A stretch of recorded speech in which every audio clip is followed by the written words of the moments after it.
Well, hello, and how are we today? It is Origami Snowman. That was way too hard. Um, Also, it was really slow. Did that look slow to anyone else? Sometimes a glitch with this game, and I don't know how to explain it. This game, by the way, if you haven't watched the others or didn't read the title to this video, thank you for your faith in me if that's the case. This game is called Desert Golf, and it is the most basic game ever. And again, see where the ball stopped. That is because if the ball stops like on a smooth uphill trajectory, it will just stop on the hill. It just ignores physics, like me. So that's awesome. Anyway, last video I was bragging about the previous video. So 2 videos ago, I was bragging that it went viral. It was a humongous, just a ginormous success. 5 views. Now I know 5 views isn't viral, but when you compare it to the views on the other videos on my channel, 5 isn't half bad. Anyway, and I said I'd like the last video as I was making it. I said, "Oh come on." I said I wanted it to get 10 views. Whew, guess what? We did. We nailed it. 10 views. So that's pretty awesome. And I'm gonna set a goal. Let's do it again. We doubled the previous view count. Let's go ahead and double again. Let's go for 20 views. I know I'm dreaming, but if I'm gonna dream, I may as well dream big, right? 20 views. Let's go for it. And if you haven't subscribed to the channel, I don't blame you. But I would love it if you did. It would make a huge difference in my day to have a couple extra subscribers. It doesn't take much. It's just makes an old man pretty happy. If I didn't mention before, this is Origami Snowman, and today I think I want to talk. I know I mentioned it last time. I said maybe I'll talk about Harry Potter. I think I'll talk about Harry Potter today. I don't feel like thinking much, and I don't got to dig real deep to get some Harry Potter trivia. But listen, I want to talk about something first. I know that for a lot of folks, you can't separate the art from the artist, and I totally understand.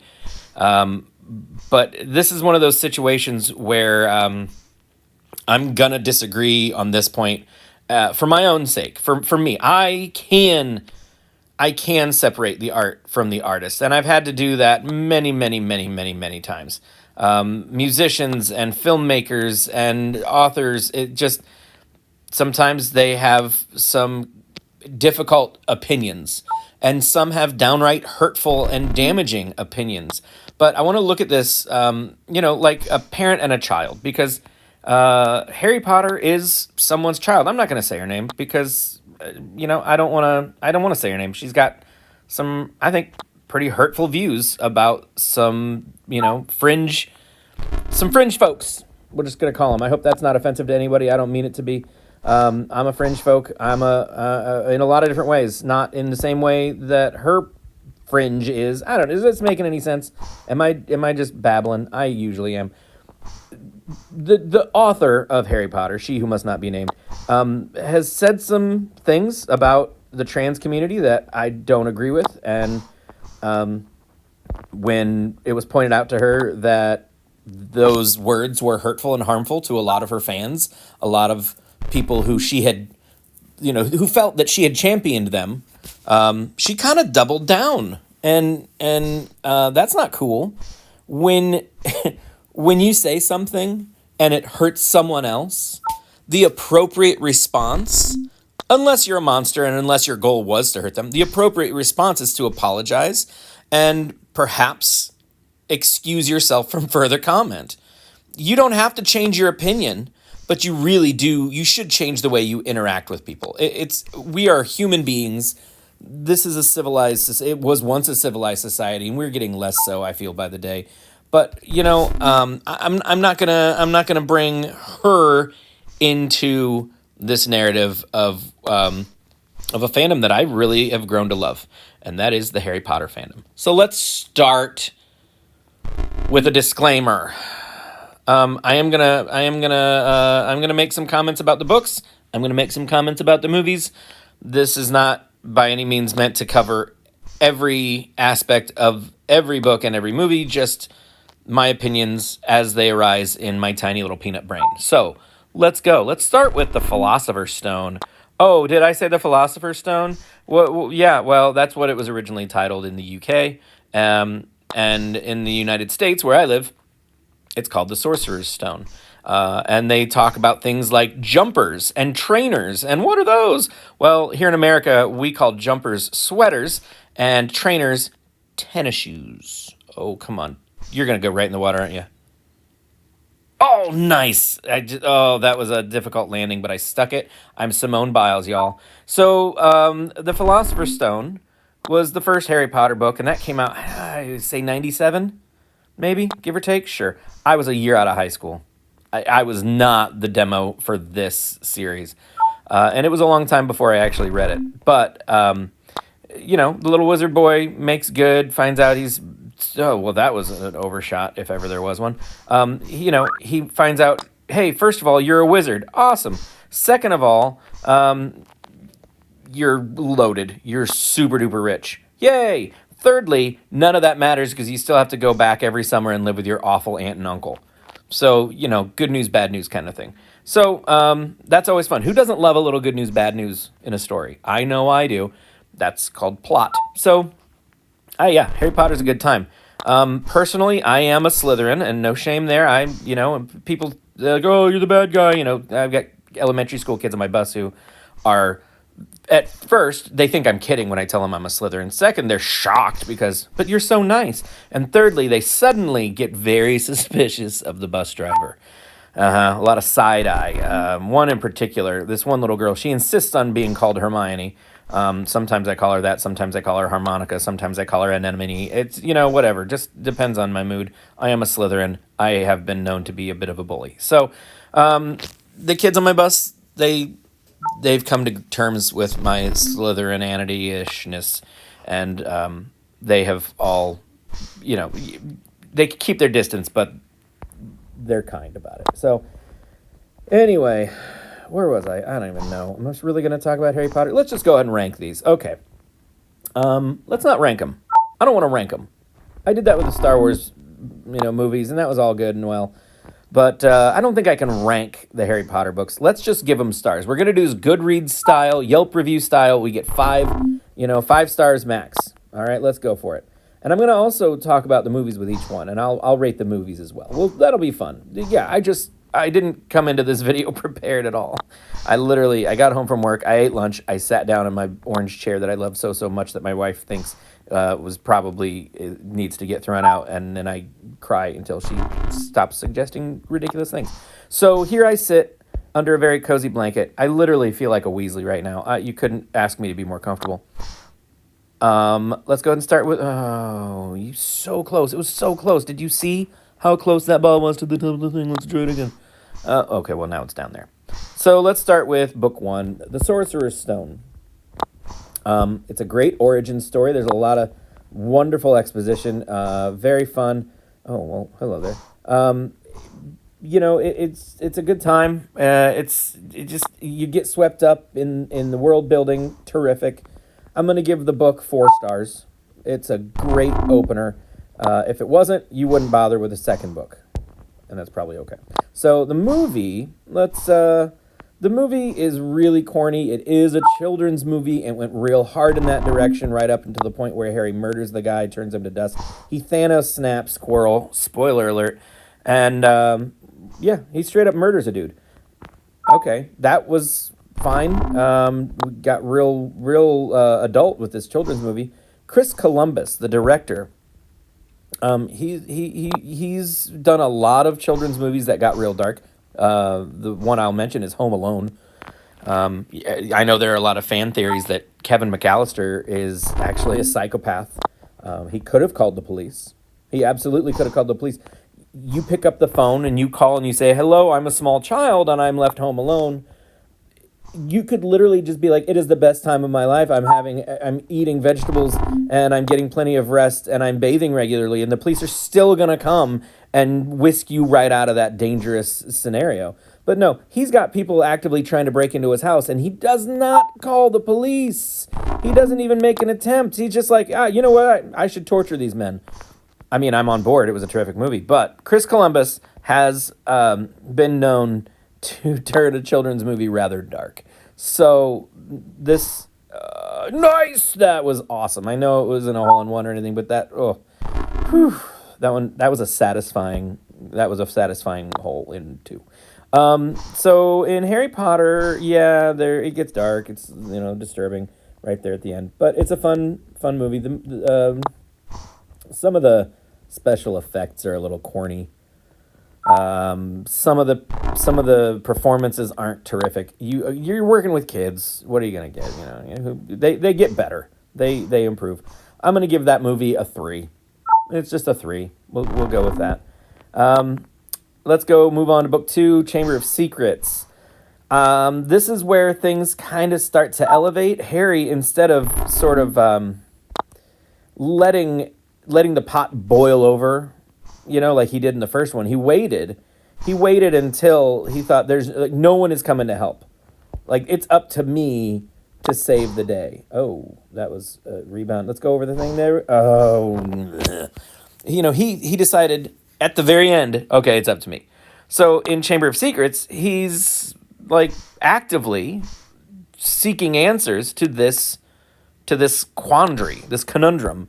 Chamber of Secrets. What is it? Also, what is this disembodied voice floating through the castle saying it wants to kill and crush and bite and murder? He's actively seeking things out. And not only that, but he's no longer everyone's hero. He's no longer the boy who lived. Now, people look darkly at him and they think, oh, he's the heir of Slytherin. So he's got some pushback.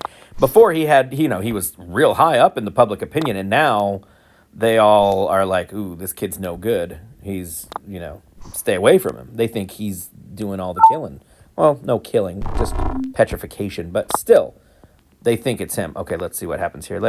Oh, that was so close. So anyway, also the flying car. So let's say that book gets, I don't think it was quite as strong, let's be honest. Not nearly as strong as, for crying out loud.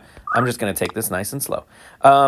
Not nearly as good as Sorcerer's Stone, but not by any means a bad book. Let's give it a 3, right in the middle. It's just that's a good weekend read. It's fun. The movie, the movie was hard. The movie was real hard. Sorry, I'm cracking. Can you hear that? That's my wrist. I'm cracking knuckles. The movie was difficult because it was Chris Columbus trying to capture the magic of the first one, and we already saw all your tricks. We all are, we got it all. Yeah, you get to break out Aragog, and we see the big spiders, and it's all creepy and scary. It did not have the same wow factor as the first one because you have to elevate, you have to escalate, things have to get bigger. They really do. So I'm gonna give that one a 3. A 3. Still pretty high. Not a bad movie, but also nothing to set it apart from the others. So let's move on to Prisoner of Azkaban, and this one is kind of contentious. The book is astonishing. It's so good.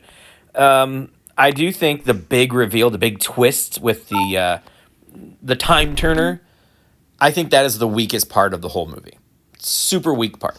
But there is so much in this story that builds throughout the series, the rest of the series. We meet Sirius Black, one of the coolest characters.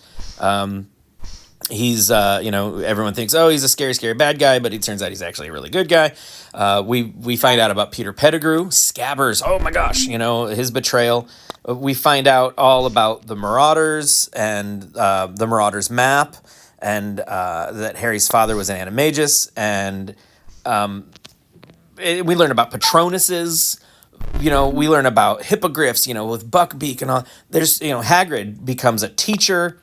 There's so much. And this is all stuff that carries on throughout the entire series. This, it all builds. It's almost like when you're building a Lego set and the first couple of bags are like oh, the minifigures, and here's the little tree that goes off to the side. You got to build its base, and then that third bag is like, oh, and here is the main part of the castle. It sort of it was moving on at a pretty nice, pretty leisurely pace, and then all of a sudden, boom! It just explodes all over. That's kind of how Prisoner of Azkaban is. I really enjoyed that book, and I really enjoyed the movie. I know people were upset for whatever reason. I don't know. Who cares? The Marauders map. I love the way they did the Marauders map. It was terrific. The kids all grew up, and their acting improved significantly. It really it became a much older series. It aged up with the actors, with the characters. It did a great job. I'm going to be honest. That was the first Harry Potter movie that I saw. I had read the first two books and read part of the third book, and then I walked away from the series because there was a lot I didn't understand. I didn't understand about like boarding schools. I've never been to a boarding school. I'm a poor kid from the Midwest here in America. I went to public school, and there was just a lot of things that I didn't quite understand, and I couldn't even pronounce Hermione. I literally thought her name was Hermione. And I was like, well, that's a dumb name. So, I wasn't prepared, you know. And then a bunch of guys I worked with, they were so excited to go see this new Harry Potter movie. And I was like, But I had severe FOMO. And so I didn't want to miss out on anything. So I was like, sure, I'll go with you guys. So we all went to see Harry Potter and the Prisoner of Azkaban. And I was blown away. I was like, this is awesome. Gary Oldman, I will watch Gary Oldman in, no, I don't want to say anything, in a lot. I will watch him in much. He's a terrific actor. And he was so good. He was so good in this movie. But the crazy thing is, I forgot he was in it for a long time because he doesn't really show up until very near the end. But he, blew it out of the water. It was terrific. So the book, I'm going to give 5 stars. And the movie, I'm going to give 4 stars because I'm a little pretentious. I'm a little pretentious. In fact, the book, 4.5 stars. Sorry, my pretentiousness. I'm a Slytherin. What are you going to do? I don't know. Okay, it's fine. So let's move on to Goblet of Fire, book 4, Harry Potter and the Goblet of Fire. Excellent book. Fantastic book. It's a long, long book. Tons and tons of plot. It's so rich. It's so thick. We see Harry, his first interaction really with the wizarding world in a much grander scale. Yeah, we've seen him at Hogwarts. Yeah, we saw him briefly in Hogsmeade. Yeah, we see him at Diagon Alley. But we don't really see him interacting with other families. We don't really see how wizards really are, until the Quidditch World Cup in the Goblet of Fire. And then we see them all massed together at these campsites, just the way they operate, the way they function. We see little wizards. There's a kid sitting out in front of their tent, and he's got his father's wand, and he's poking a slug, and the slug gets huge. You don't really think about little itty-bitty baby wizards, which is adorable. But you didn't really get that until this scene where they're walking to go get water for their campsite for Arthur Weasley and they want to make tea, or I don't know what they do. English people, they drink tea, and so I assume that's what it was for. But you finally get a glimpse of this wider wizarding world, and then that theme carries on as they get to school, and then there's the Triwizard Tournament, and we see not only the wider wizarding world, which is hard to say, a lot of was in that one, but we realize, oh yeah, other schools. There must be other schools. You don't really consider that. It doesn't really enter the conversation until this movie.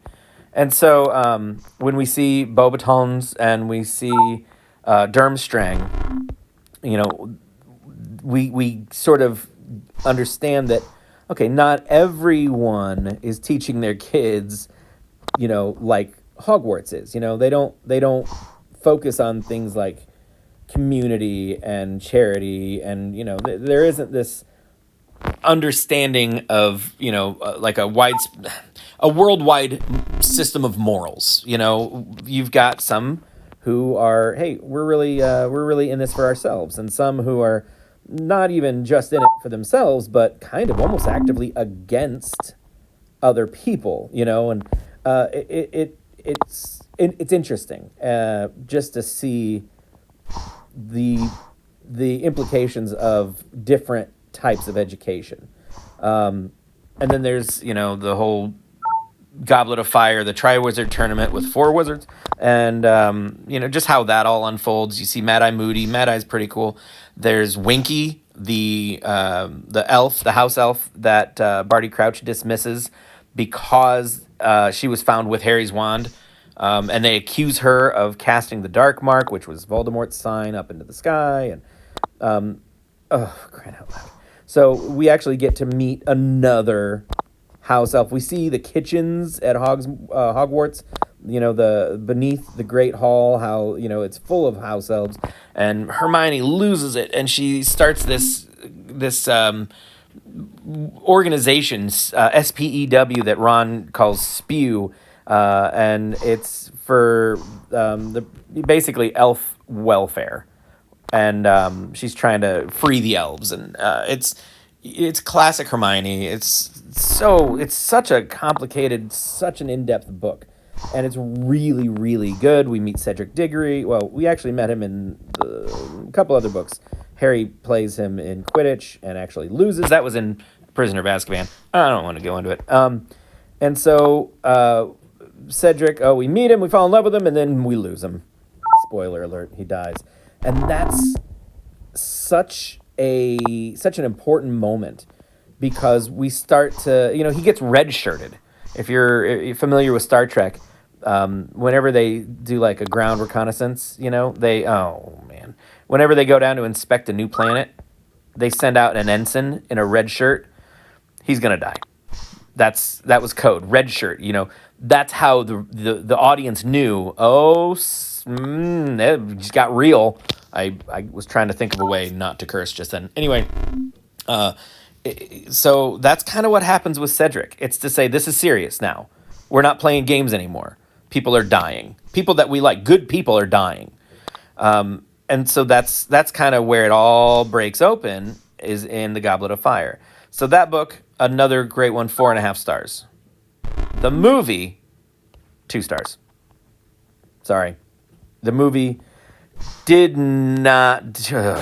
Okay, universe, I see you. I hear you. I'll be nicer. The movie was garbage. It did not do the book justice. I don't care if the ball goes in the water. I'm sticking by it. 2 stars. The transitions were awful. The editing was poor. The acting was abysmal. The haircuts were insane.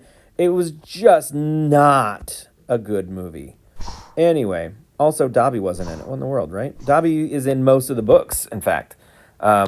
He's just not in most of the movies. We don't see him again until the 7th book. We don't see Dobby between Chamber of Secrets and the end of Deathly Hallows in the movies. But he's throughout. He's in all the books. I don't know if all the books. I'd have to think about that. But anyway, hashtag justice for justice for Jobby. Boy, I'm saying dumb things, which is, if you weren't expecting that, I don't really know what you're doing here. So let's move on, now that I've upset all the people who loved the movie Goblet of Fire. The 5th book is Order of the Phoenix, and it's huge mistake on the author's part, because here's what you did. You spent 4 books building up your villain. He is the absolute epitome of evil. Okay? He is just disgusting. He is broken, and he is going to take us all down. At his instruction, Cedric Diggory was murdered, right? Unacceptable. There's no redeeming this guy. Absolutely not. There's not even a discussion to be had.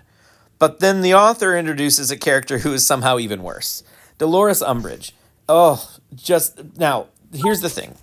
Voldemort's evil. He's bad. And he's dangerous because he can do anything. Literally nothing is off the table for him. He has no scruples. He dismisses nothing as too far. There is no too far for him. He can and will do anything to get his way, okay? So you're justified in hating him, in fighting him, right? You can stop him. Any means necessary, right? Now, with Umbridge, she's a little bit more calm. She's a little bit more put together. She doesn't break the rules. She changes the rules. If she can't do what she feels needs to be done because there is a rule in the way, she will simply change that rule. She's not going to be caught breaking a rule. Absolutely not. And she has she has bureaucracy on her side. She has the government. The government has her back.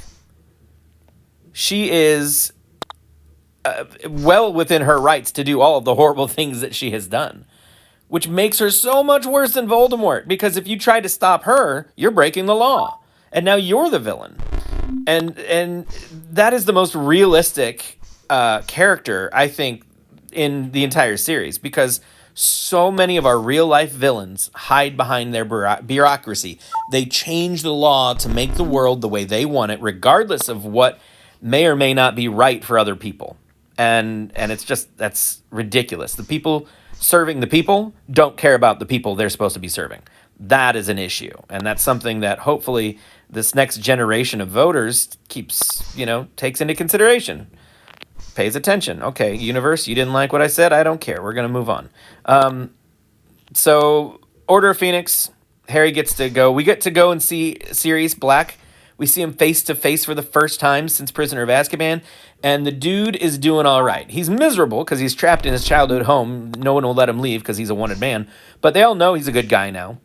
And he's sort of, they're using his house as the headquarters for this secret anti-Voldemort movement, okay? Because the government isn't, acknowledging that he's back and all this. It's horrible and annoying, but, we get to see this awesome house, number 12 Grimmauld Place. Super cool place. There's, elf heads on the wall. There's a troll leg umbrella stand. There's a screaming portrait. It is the epitome of a haunted house. It really is. And so we get to see this super cool place, and we get to sort of see the boring secret movement, the Order of the Phoenix. They're keeping secrets. They're doing everything under wraps, and Harry feels left out, and he's getting anxious, and he's getting angry, and he's feeling like, stop treating me like a child. Don't you know what I've done? Don't you know what I've been through? I should be involved more. Hormones are kicking in, and his moods are unpredictable. And if you've ever known a 15-year-old boy, this is pretty par for the course. Everyone saw this coming. So anyway, Order of the Phoenix, super great, huge climactic ending. It's very tragic, very sad. I really liked it. It's hard for me to read because I hate Umbridge so much, and because she really does remind me of people I've known in my life. So that one's a trickier book, but I'm still giving it 4 stars. It was terrific. And the movie, also very good. It's nice and dark. They do skip a lot of things. They cut quick through some things. That movie could have been much, much longer. I am going to give that one 4 stars as well. Let's move on to the Half-Blood Prince. I really, really like this one. Because this one there's a lot of Snape in this one. I like Snape. I like him because I know the whole story. I don't like the way he treats students. That's unjustifiable. But I love that he took the role he did. I love that he put himself in the position that he did. I think he's genuinely a hero. Kind of a b-hole, but still a hero. So Half-Blood Prince, we get to see Ron finally kind of be like the cool guy at school, and he doesn't deal with the popularity well. That is not a hat that fits him very well. It's a very funny, kind of like let's all watch Ron try and fail. Ha ha ha ha ha. Slughorn, we finally get to see a Slytherin who isn't detestable. Because, let's be honest, yeah, Snape is written as an absolute monster. But Slughorn, yeah, he's a little bit self-serving. He's a little bit blinded by his ambition and the ambition of others, but he's still not a terribly bad guy. Okay, I like Slughorn.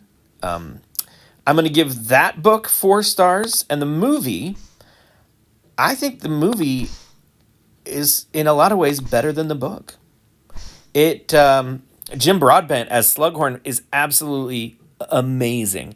His speech, the little monologue he gives right before he gives Harry the memory, when he's sitting at the table and Hagrid's passed out drunk, and he's talking about the fish, the lily petal sinking into the water and become.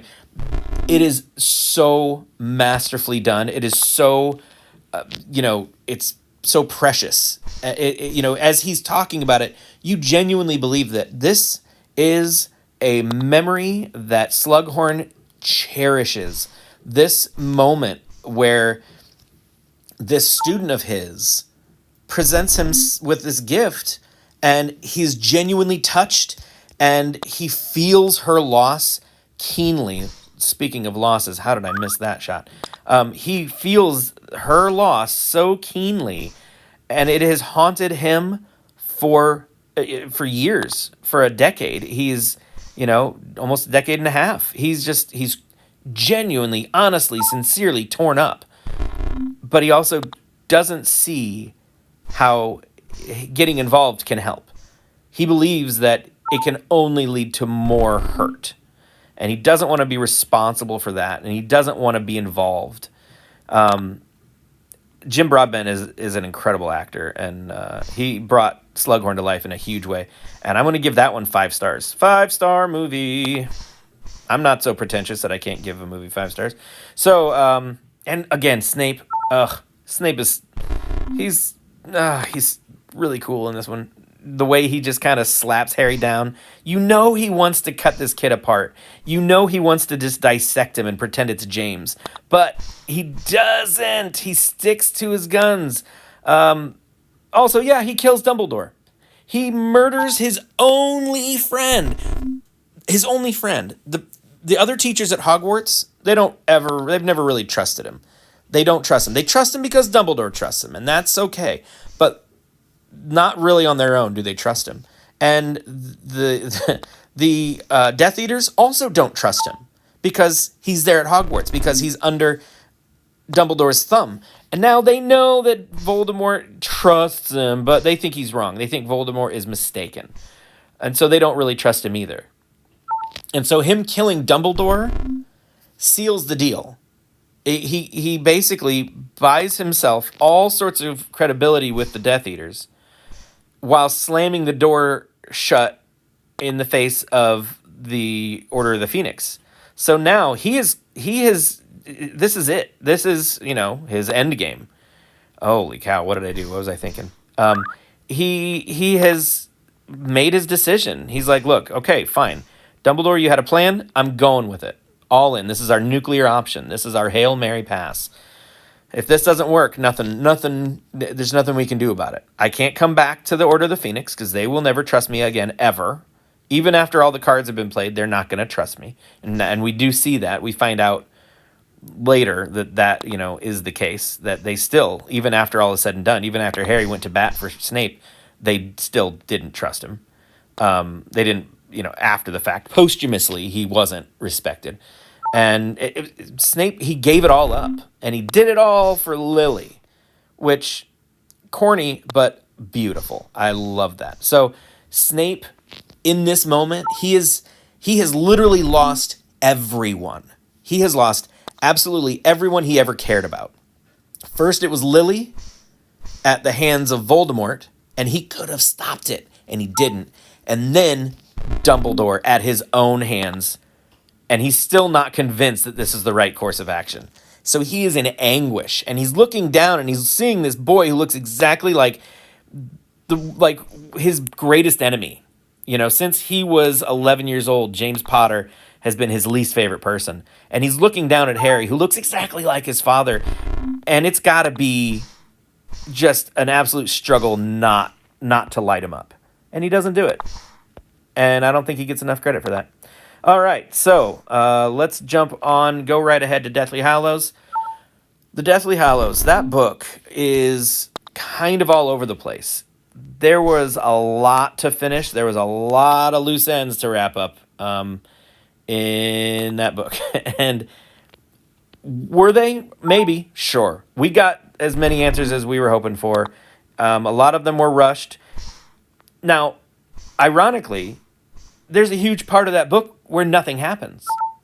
They're camping for what seems like ages, and nothing happens. They don't find any Horcrux. They don't find any answers. It's hopeless. They're sad. They're angry. They're frustrated. They lose Ron. He storms off, you know, like a Weasley. And, sorry, that was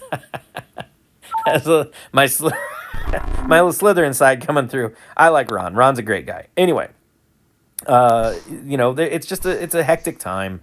But then all of a sudden, when they do decide to take action, it all happens so fast. It happens like kind of immediately. They you know, there were a lot of big moments, and every big moment seemed designed to be bigger than the last moment. You know, we broke into the Ministry of Magic. What else? We got captured by Death Eaters and tortured, and you know, we lost Dobby. Oh gosh, let me just tell you that line. Here lies Dobby, a free elf. Oh my word! Every time I cry, every time. It's pathetic. So you know, then as soon as they lose Dobby, then they go ahead and they decide not to chase the Horcrux or the Hallows. They decide to hunt down the Horcruxes. Oh my goodness, look at that. And, you know, it all kind of boils over into this one long, very long night for Harry, Ron, and Hermione. They break into Gringotts. They escape on a dragon. They sneak into Hogsmeade. They almost get caught because of the caterwauling charm. They get rescued by Aberforth and taken into the Hog's Head. And then they find out that there's a secret tunnel from the Hog's Head, thank you, room of requirement, right into Hogwarts. They meet Neville. Neville's been beat up, but Neville's happy as can be. Neville has been leading a resistance. And Neville Longbottom, I know I'm a Slytherin, I'm not supposed to like him, but what a stud. That dude, he's awesome. Hats off to Neville. He should have been the whole... Harry Potter's not smart. Harry Potter... I'm going to say this. I'm going to say this at the risk of angering anyone. Take Harry Potter out of Harry Potter.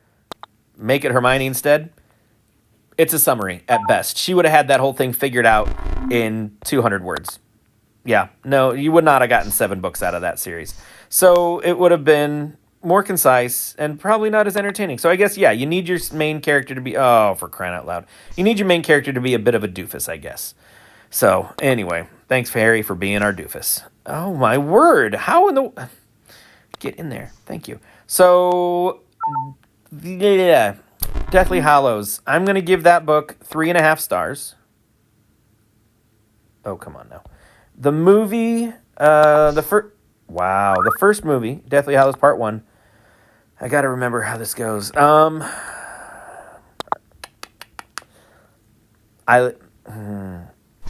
I really like the part. This is dumb. I really like that awkward moment where Harry and Hermione are dancing. I think it's such a sweet moment, because it took their relationship romantically, big quotes around that, as far as it was ever going to go. It was saying no. They're not. This isn't gonna be a Harry. No, now that Ron's out of the picture, this is not how it's gonna happen. You know, Harry's not gonna be Hermione's backup boy. And now that Ginny is, we got the Weasleys out of the way. This isn't what's gonna happen. I love that kind of it kind of danced around it and said, absolutely not. But it was such a sweet moment between friends. Harry, like, nothing else mattered for, like, 30 seconds. He just wanted Hermione to feel better. He just wanted to cheer her up. And that was, I think, in the movies, that was as good as Harry got. It wasn't about him for a second. And I really liked that. That was a really tender moment. Needed more of that in the whole series. Okay, let's keep going. Oh my word, let's keep going. So what do I want to? I want to give that one. I'm giving it an extra half a star because of the dance. 3.5 stars. And then part 2. Goodness gracious me. The saving. Yeah, there was a hot mess. Tons of action. Just a mile a minute. An absolute chaotic ride. We actually, when we went to see it in the theaters, a friend of ours went with us who had never seen any of the Harry Potter movies. He he sat down and he goes, "So, fill me in real quick." And poor guy. And it turns out he really doesn't like snakes. And so when Nagini kills Snape right near the end, he was not he was not on board with that at all. So we let's see. I'm gonna normally a 3 on that one also, but again, the saving grace when Harry, this is the most saving he's done for a movie since anyway. When he calls Voldemort Tom, when he just straight up calls him Tom. I know that's a little thing, but there was so much, like, the message was clear. Like, listen, you were afraid of Dumbledore because he knew who you really were. And you're afraid of me, but not nearly enough. And so I'm going to remind you that I know who you are too. And they had this moment where they were absolute equals. And Voldemort knew it. I thought that was really great. It was very, very symbolic, And that was kind of the moment where you knew, whatever else happens, he knows he lost.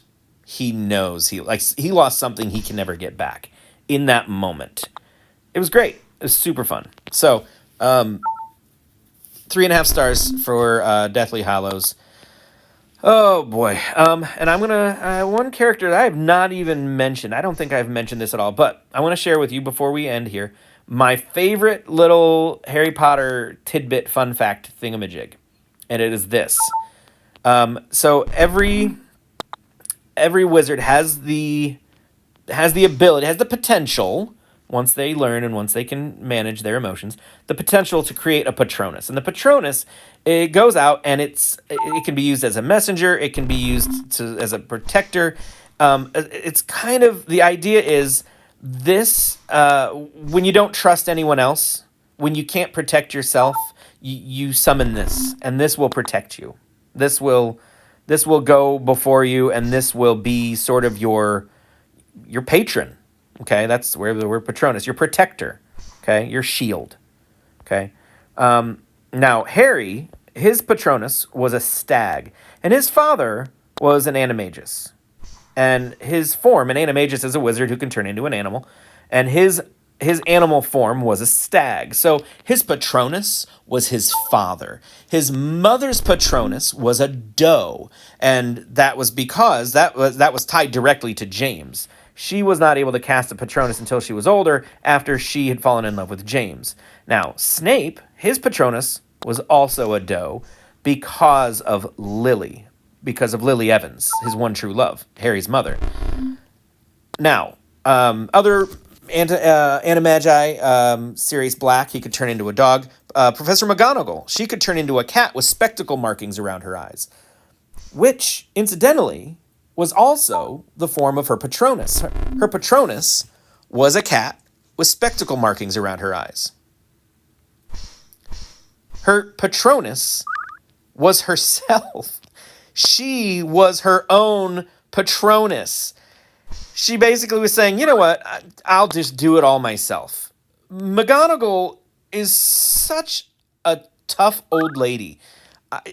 Oh my gosh, she was awesome. She, again, you put her in charge instead of Dumbledore. If it had been the McGonagall Hermione show, oh my word, all done, boom, over and done. None of this. I wanted you to try your strengths. I wanted you to, no, it's not, no. Just kill the bad guy and be done with it. Save lives. Cedric would still be alive. Anyway, McGonagall's Patronus was herself because she could handle it all. She was that tough. She was awesome. All right, I'm going to stop waxing on and on and on about McGonagall and how great she was. I'm a Slytherin. I'm supposed to not like those Gryffindors. Anyway, I hope you guys enjoyed this video. Let me know if you agree, disagree, if you hate me, if you love me. We got to get 20 views and 2 more subscribers. Let's try to get 2 more subscribers. I think I'm at 71 last count. Let's try to get 73.